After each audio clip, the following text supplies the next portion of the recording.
আজকে একটি বহুরূপী মোবাইল নিয়ে আপনাদের সাথে আলোচনা করব। মনে আছে কিছুদিন আগেই ইউরোপের বাজারে লঞ্চ হলো পোকো M3 নামে একটি ফোন, যার নতুন একটি ডিজাইন এবং নতুন একটি ফোন হিসেবে এবং খুব ভালো কনফিগারেশন দিয়ে বাজারে এসেছে। আবার তারপরে কিছুদিন পরে চায়নাতে যখন নোট 9 সিরিজ লঞ্চ হলো তখন নোট 9 4G নামে একটি ফোন লঞ্চ হয়েছিল। আবার এই তো অ্যানাউন্স এসেছে যে ইন্ডিয়ান মার্কেটে নতুন রেডমি 9 সিরিজের নতুন একটি ফোন আসতে চলেছে রেডমি 9 পাওয়ার নামে। তো তিনটি ভিন্ন ভিন্ন নাম হলেও ব্যক্তি কিন্তু একই, মানে একই ব্যক্তি যখন ভিসা পাসপোর্ট দিয়ে বিভিন্ন বিভিন্ন দেশে যাচ্ছে তখন তার নাম চেঞ্জ হয়ে যাচ্ছে। পোশাক আশাক একটু হাবিজাবি একটু চেঞ্জ আছে, মানে একই পোশাক পরে সবাই থাকতে পারে না সবসময়। তো যখন বর্ডার ক্রস হয় তখন তার পোশাক পরিবর্তন হয় এবং নাম পরিবর্তন হয়, কিন্তু ব্যক্তি সেই একই থাকে। তো আজকের এই বকবকানিতে আমরা আলোচনা করব Poco M3, Redmi note 9 4G কিংবা বলতে পারেন রেডমি 9 পাওয়ার সম্পর্কে। কিন্তু শুরুতে শুধু নিয়ে যদি ভিডিওটি ভালো না লেগে থাকে তাহলে অবশ্যই ডিসলাইক বাটনে ক্লিক করবেন। ডিসলাইক দিতে কিন্তু আপনার টাকা লাগে না, কিন্তু আপনার একটি ডিসলাইক পারবে আমাকে অনুপ্রেরণা দিতে পরবর্তী ভিডিওটি আরো সুন্দরভাবে আপনাদের সামনে উপস্থাপন করতে। তো এই বহুরূপী ফোনের তিনটি নাম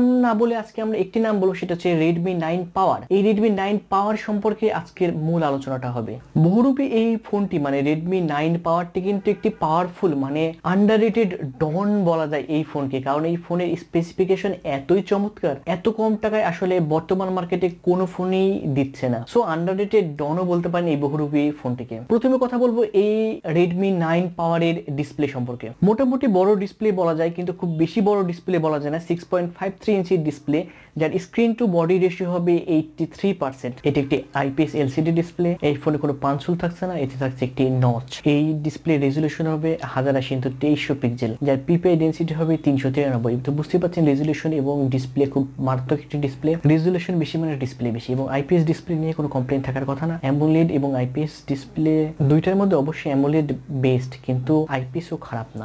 দুই রকম মেটেরিয়ালে তৈরি, দুই রকম ক্যাটাগরিতে তৈরি। আপনারা যদি IPS এবং অ্যামোলেড সম্পর্কে জানতে চান কিংবা পার্থক্য না জানেন তবে কমেন্ট সেকশনে জানাতে পারেন। আমি একটি এক্সট্রা ভিডিও বানাবো যেখানে IPS এবং অ্যামোলেড ডিসপ্লে সম্পর্কে পার্থক্যগুলো, খুঁটিনাটিগুলো আপনাদের সামনে তুলে ধরার চেষ্টা করব। প্রোটেকশনের জন্য এই ফোনে ব্যবহার করা হয়েছে কর্নিং গরিলা গ্লাস 3 প্রোটেকশন। প্রথমে বলি এইটা কিন্তু একটি এন্ট্রি লেভেলের বাজেট সেগমেন্ট ফোন, সুতরাং এখানে হাই কনফিগারেশন আশা করবেন না। কিন্তু হাই কনফিগারেশন আশা না করলেও এই ফোনের কিন্তু স্পেসিফিকেশন হাই কনফিগারেশনের প্রায় কাছাকাছি। অলরেডি আপনারা ডিসপ্লের বর্ণনা শুনে বুঝতেই পেরেছেন। এবার কথা বলি মস্তিষ্ক বা প্রসেসর সম্পর্কে। এখানে ব্যবহার করা হয়েছে স্ন্যাপড্রাগন 662 প্রসেসর, যেটি 11 ন্যানোমিটার আর্কিটেকচারে তৈরি। এটিও একটি অক্টাকোর প্রসেসর, যার 4টি কোর থাকবে 2 GHz এবং বাকি 4টি কোর থাকবে 1.8 GHz। ইন্টেল লেভেলের ফোনগুলোতে যত প্রসেসর আছে তার মধ্যে one of the best processor এটি নির্দ্বিধায় বলা যায়। এখানে জিপিইউ হিসেবে ব্যবহার করা হয়েছে Adreno 610 জিপিইউ। এই ফোনটি 4টি ভেরিয়েন্টে বাজারে আসবে, যার প্রত্যেকটি ভেরিয়েন্টে ROM 128GB,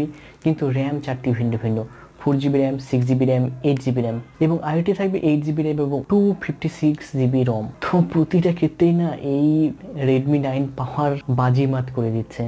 ডিসপ্লে দেখছেন কেমন অবস্থা, প্রসেসর খুবই ভালো, তার সাথে যদি এমন মেমোরি কিংবা এমন র্যাম দেয় তো কথাই নাই। 16 আনায় সোহাগা বলে কথা আছে, সেটি হবে এই ফোনটিতে। এবার আসা যাক এখনকার দিনে সবচেয়ে বেস্ট সেগমেন্ট ক্যামেরা সেগমেন্টে। এখানে তারা পিছনে দিয়েছে 3টি ক্যামেরা, যার প্রাইমারি ক্যামেরা হবে 48 মেগাপিক্সেল ক্যামেরা, তার সাথে 8 মেগাপিক্সেল একটি আল্ট্রা ওয়াইড লেন্স এবং 2 মেগাপিক্সেলের ডিপ সেন্সর নামে ফালতু একটা লেন্স ব্যবহার করেছে।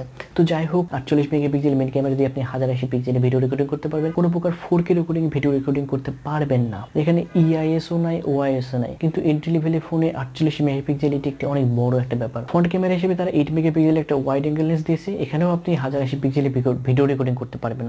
সো 48 মেগাপিক্সেল এবং 8 মেগাপিক্সেলে খুব ভালো মানের আপনি ছবি তুলতে পারবেন। ছবি যারা ফটোগ্রাফি করেন এবং ফটোগ্রাফি ভালোবাসেন তাদের জন্য এটি একটি পারফেক্ট ফোন হিসেবে বিবেচনায় রাখতে পারেন। এবার কথা বলি এর পাওয়ার হাউস বা ব্যাটারি সম্পর্কে। এই ফোনে ব্যাটারি ব্যবহার করা হয়েছে 6000 মিলিঅ্যাম্পিয়ারের বিশাল একটি ব্যাটারি। এর সাথে রয়েছে 18 ওয়াটের একটি ফাস্ট চার্জার এবং Type-C পোর্ট তো থাকছেই।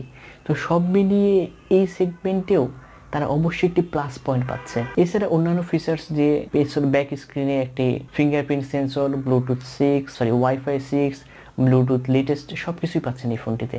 সো ওভারঅল যদি প্যাকেজ সম্পর্কে আলোচনা করি, যে ডিসপ্লে রেজুলেশন ভালো, ডিসপ্লে বড়, ব্যাটারি বড়, SoC অনেক ভালো মানের, র্যাম রোম ভালো, ক্যামেরা 48 মেগাপিক্সেলের, সব মিলাই এটি একটি পারফেক্ট ফোন বলতে পারি এন্ট্রি লেভেলের ফোন হিসাবে। এই ফোনটির বাজারের দাম বর্তমানে ইউরোপের মার্কেটে 130 ইউরো রাখা হয়েছে, মানে যেটি কনভার্ট করলে বাংলাদেশের বাজারে প্রায় 13,000-এর আশেপাশে চলে আসে। সো এই টাকায় এই ফোনের সাথে কম্পিটিশন দেওয়ার মতো বাজারে আর কোনো ফোন আপনি খুঁজে পাবেন না।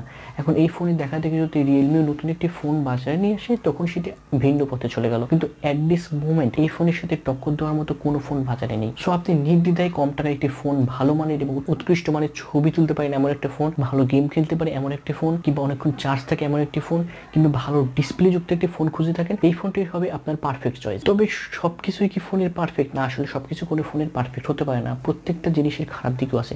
যেমন এই ফোনের এখন 5 হোল ডিসপ্লে দেয় নাই। 5 হোল ডিসপ্লের জামানা 2020 সালে এসে নচ ডিসপ্লে ঠিক মেনে নেওয়া যায় না। যদিও নতুন যে ভিভো V20 প্রো লঞ্চ করেছে সেখানে কিন্তু তারা নচ ডিসপ্লে দিয়েছে এবং অনেক বড় মাপের একটি নচ। আবার আইফোনের কথা তো বাদই দিলাম, আইফোন তো হিসাবের বাইরে রাখা চাই সবসময়। তো এই তুলনায় কম কম টাকার ফোনেও 5 হোল ডিসপ্লে দিচ্ছে। 5 হোল ডিসপ্লে দিলে ফোনটা একটু প্রিমিয়ার লুক আসে, প্রিমিয়ার ফিল আসে, সেই জিনিসটা মিস করছেন। কিন্তু যদি এই জিনিসটা কনফিগার, শুধুমাত্র এই একটি আউটলুকের ব্যাপারে যদি কনসিডার করতে পারেন তাহলে এই ফোনটি হবে আপনার জন্য পারফেক্ট একটি ফোন। তারপর আপনার কি মতামত, এই ফোনটি কেমন? ফোনটি কি আসলে বাজারে মানুষজন পছন্দ করবে? আপনি কি এই ফোনটি কিনতে আগ্রহী? কমেন্ট সেকশনে জানান। আজকের ভিডিওটি এই পর্যন্ত। আশা করি ভিডিওটি ভালো লাগেনি। যদি ভিডিওটি ভালো না লেগে থাকে তাহলে অবশ্যই ডিসলাইক বাটনে ক্লিক করবেন। আশেপাশে পরিষ্কার পরিচ্ছন্নতা রাখবেন। মনে রাখবেন, পরিষ্কার পরিচ্ছন্নতা ইমানের অঙ্গ।